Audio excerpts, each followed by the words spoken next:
Welcome back to my channel Deepika's life. আমি দীপিকা চলে এসেছি তোমাদের সামনে নিউ একটা ভিডিও নিয়ে। আজকের ভিডিওটা হতে চলেছে আমার জন্য অ্যান্ড আমাদের জন্য অনেক অনেক স্পেশাল। তো ভিডিওটা পুরোটা দেখতে থাকো, আশা করছি তোমাদের অনেক ভালো লাগবে। জানি ভিডিওটা দিতে অনেকটাই লেট হয়ে গেল, তার জন্য সবার কাছে আমি সরি চেয়ে নিচ্ছি। তো এই ভিডিওটা করা ছিল ডিসেম্বর মাসের 21 তারিখে, তার মানে ভিডিওটা পোস্ট করতে আমার 1 মাস প্লাস হয়ে গেছে। যাই হোক, তো চলো ভিডিওটা দেখতে থাকো। তো সবার প্রথমেই আমরা চলে গিয়েছিলাম কেক কিনতে। আমাদের কেক কেনা কমপ্লিট হলে আমরা চলে এসেছি ফুল কিনতে। আরে না না, ফুল কেনার কোনো ইচ্ছা ছিল না, কিন্তু ফুলগুলো দেখতে এত সুন্দর লাগছিল তাই একটা কিনেই নিলাম। আমরা চলে এসেছি মায়ের দর্শন করতে কালীবাড়িতে। আচ্ছা তোমরাই বলো, এত সুন্দর একটা দিন মায়ের দর্শন না করে কিভাবে আমি শুরু করি? মন্দিরে উঠতে না উঠতে শুরু হয়েছে প্রচন্ড বৃষ্টি। আরে তাতে কি হয়েছে, পূজা দেওয়াটাই আমাদের কাছে সব থেকে বড় কথা। যাই হোক, ওখান থেকে মায়ের পুজো দিয়ে আমরা চলে এসেছি সোজা বাড়িতে। তোমরা দেখতেই পাচ্ছ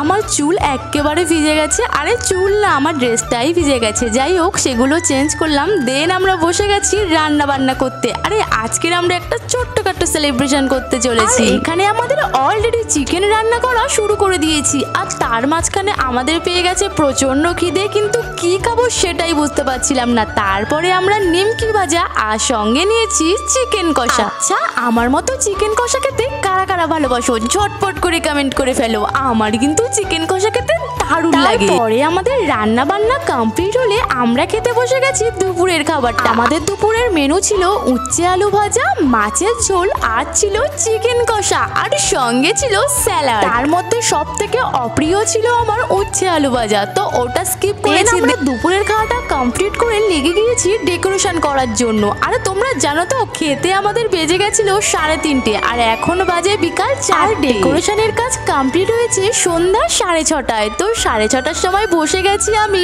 আমার সেরা উপহারটা গোল্ডেন প্লে বাটন আনবক্সিং করছি। চোখে এক রাস স্বপ্ন নিয়ে সবার মতো আমিও একটা ইউটিউব চ্যানেল ওপেন করেছিলাম, কিন্তু তোমাদের ভালোবাসায় আর তোমাদের সাপোর্টে এত তাড়াতাড়ি যে আমার 1 মিলিয়ন সাবস্ক্রাইবার আমি তো স্বপ্নেও ভাবতে পারিনি। সত্যি বলছি, তোমরা না থাকলে আমি কিছুই করতে পারতাম না। এখানে আমার পরিশ্রম, আমার অনেক অনেক কষ্ট আছে, কিন্তু আমার এই সব পরিশ্রম আর সব কষ্ট আমার বৃথা যেত যদি তোমরা আমার ভিডিওতে এত এত ভালোবাসা না দিতে। তোমাদের প্রত্যেককে আমি একটাই কথা বলতে চাই, যারা ভাবছো ইউটিউব চ্যানেল খুলবে, তোমরা ভাবছো কি ইউটিউব চ্যানেলটা খুলেই ফেলো।